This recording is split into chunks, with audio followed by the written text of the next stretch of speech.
Oskar Schindler was born April 28, 1908, in Svitavy, Czech Republic. His mother, Franziska Schindler, was a homemaker, and his father, Johann Schindler, owned a farm machinery factory business. He also had a sister who was 7 years younger than him, named Elfriede. There's not much told about his childhood, but his education and adulthood years are very known.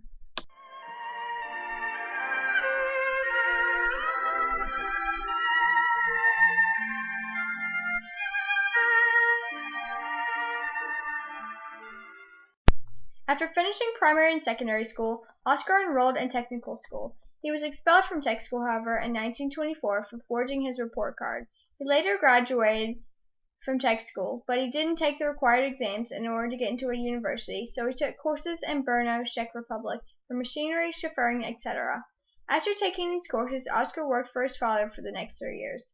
Also during this time, he bought a motorcycle and began competing and racing recreationally. On March 6, 1928, he married Emily Pelzel, daughter of a Sudeten German farmer.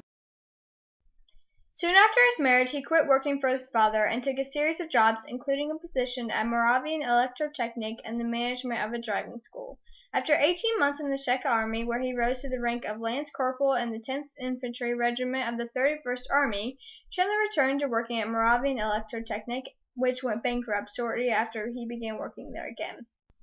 During the same time, his father's business also closed, leaving Schindler jobless for a year. He eventually got a job at Jaroslav Civic Bank of Prague in 1931, where he worked until 1938. Between the years of 1931 and 1932, Schindler was arrested multiple times for public drunkenness. Also around this time, he had an affair with Ariel Schlegel, an old school friend, who bore him 2 children, Emily in 1933 and Oskar Jr. in 1935. Oskar's dealings with the Holocaust saved the lives of thousands of Jews. His first advance towards saving the Jews was when he joined the Student German Party in 1935.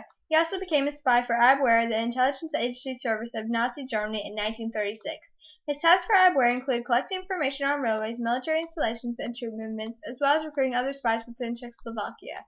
He was arrested by the Czech government for espionage on July 18, 1938, and immediately imprisoned, but was released within a few hours. Schindler applied for membership in the Nazi Party on November 1, 1938, and was accepted the following year.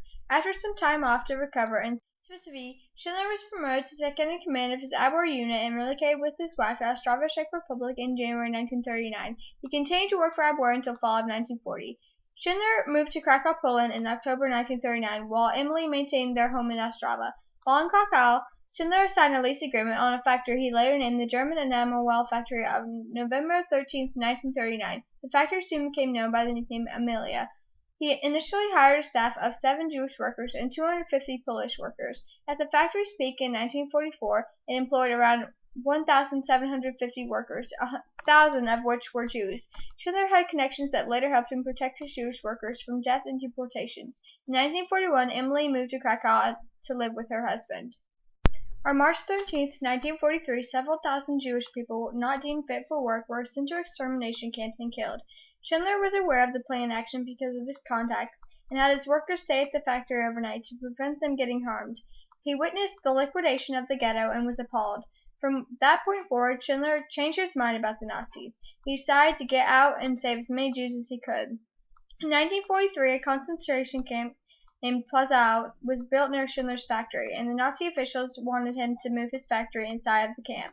With a great deal of bribing, Schindler was able to convince the Nazi officials to let him keep his factory where it was and build a sub-factory to house his workers, plus 450 Jews from the nearby factory. Schindler got arrested for the second time on April 29, 1942, as a result of kissing a Jewish girl on the cheek. In 1943, he was contacted by members of the Jewish resistance movement. He would report to them about the mistreatment of Jews. He also received funding from them to give to the Jews secretly. He was arrested for the 3rd time in October of 1944, where he was accused for black marketing and bribing and was held in prison for a week. Schindler was able to persuade Nazi officials to move his factory to Brunlitz, sparing him and his workers from a certain death. When at Brunlitz, him and his Nazi officer friend of his typed up a list of 1,200 Jews who were sent to the factory in Brunlitz in October of 1944. This list saved all of these Jewish people from certain death in Krakow. One day, there comes Schindler, and he said to me, I built a factory in Czechoslovakia, and you coming with me? I was like stunned, but all of a sudden, everything he told me before started to be put together. Because he always used to tell me, you will survive, I will help you. And here he is. And he said to me, you have family? Oh, if I would have my family, he would take probably everybody. I said, I do have only 2 sisters. He said, give me the names. When the time came to leave, they put us into boxcars, women separately and men separately. And we didn't know where we're going, or what's going to be.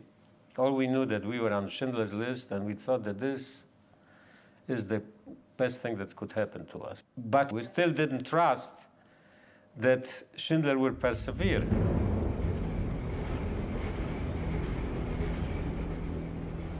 We were put on this train and sent to Brünitz. But I was never certain. I was always in doubt that that actually was going to happen. And as we arrived in Brünitz, we walked out of the boxcars. Schindler was standing there. We felt such a relief that here is the man who's going to protect us. And we felt that maybe now we have a chance of survival. As a member of the Nazi Party and Abwehr intelligence service, Schindler was in danger of being arrested as a war criminal once the war ended. To escape being captured by the Russians, Schindler and his wife fled westward in their vehicle. After traveling miles and miles over land and snow, they moved to Bavaria in Germany in the fall of 1945. Being extremely poor after the war, Schindler moved to Regensburg and later Munich, but did not prosper in post-war Germany. He was able to buy his basic needs by receiving assistance from Jewish organizations. In 1948, he presented a claim for reimbursement of his wartime expenses to the American Jewish Joint Distribution Committee and received $15,000. He estimated his total spendings during the war were over $1,056,000. Schindler moved to Argentina in 1949, where he tried raising chickens. When his chicken business went bankrupt in 1958, he left his wife and returned to Germany, where he had a series of unsuccessful business ventures, including a cement factory. He declared bankruptcy in 1963 and suffered a heart attack the next year, which led to a month-long stay in the hospital. He died on October 9, 1974, and was buried in Jerusalem on Mount Zion, the only member of the Nazi Party to be honored this way. For his work during the Holocaust, in 1963, Schindler was named Righteous Among the Nations, an award given by the State of Israel on non-Jews who took an active role to rescue Jews during the Holocaust. Whoever saves one life saves the world entire.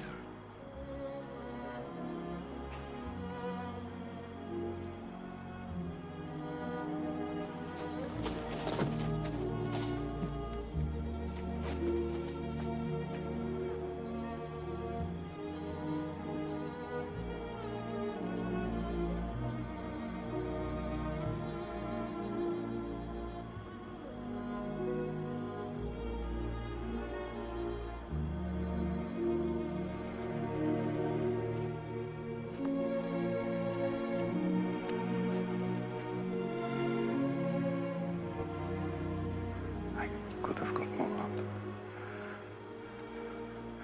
I could have got more. I don't know if I just... I could have got more. Oskar, there are 1,100 people who are alive because of you. Look at them. If I'd made more money.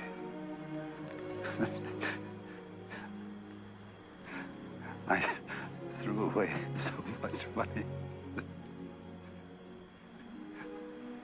You have no idea. If I just... There will be generations because of what you did. I didn't do enough.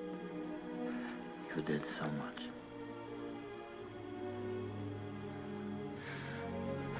This car. Gert would have bought this car. Why did I keep the car? 10 people right there.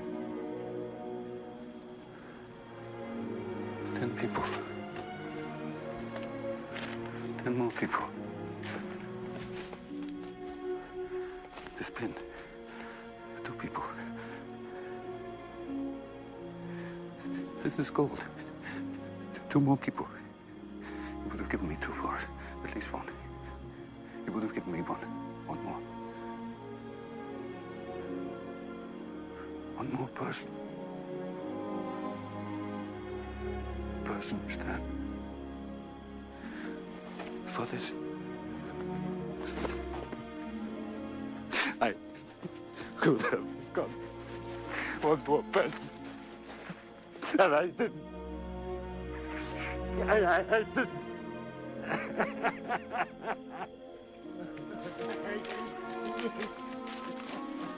Oskar Schindler was a true hero during the Holocaust. He was not alone, though, for there were many other heroes during the war, one of which's name was Eli Wiesel. Eli and Oskar were similar in many ways. They both experienced the horrors and fears of the Holocaust, even though they did it in different ways. In Eli Wiesel's book Night, the Hungarian forces banished foreign Jews from Szeged. One can also see this take place in the film Schindler's List, a movie about Oskar Schindler's story during the Holocaust. Also in the movie, many people died during the expulsion, just as described in Night. Both in Night and Schindler's List, Jewish people were sent in ghettos in Szeged and Krakow.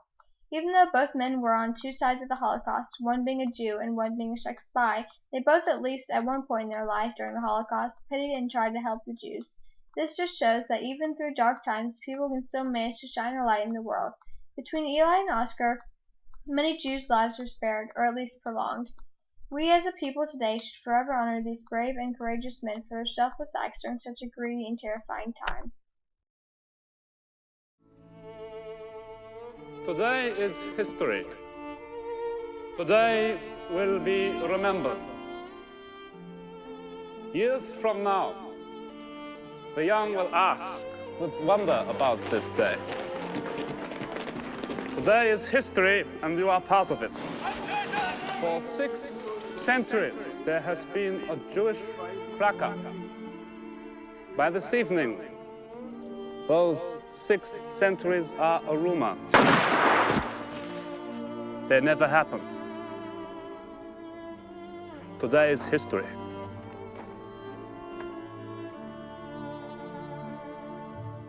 You want these people? These people, my people, I want my people. Who are you, Moses? It's good business. Yeah, it's good business in your opinion. I know them. I'm familiar with them. I I'm don't have to telling you train them. something. It's good for you. I'll compensate you. Yeah, that's right. It's good for the army.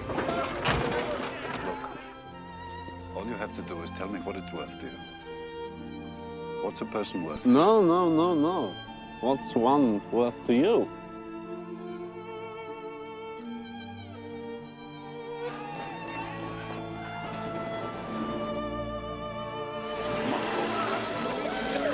This is really cruel, Oskar.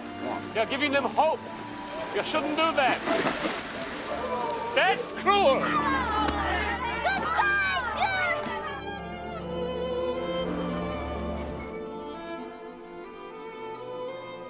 Whoever saves one life saves the world entire.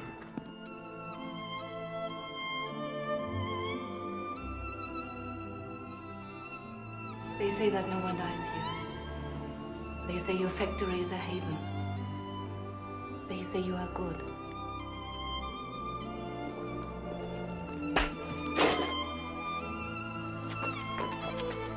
You have been liberated!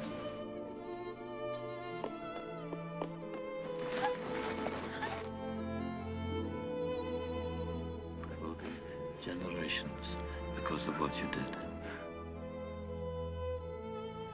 I didn't do enough. You did so much. I could have got one more person, and I didn't. I didn't. The list is an absolute good. The list is life.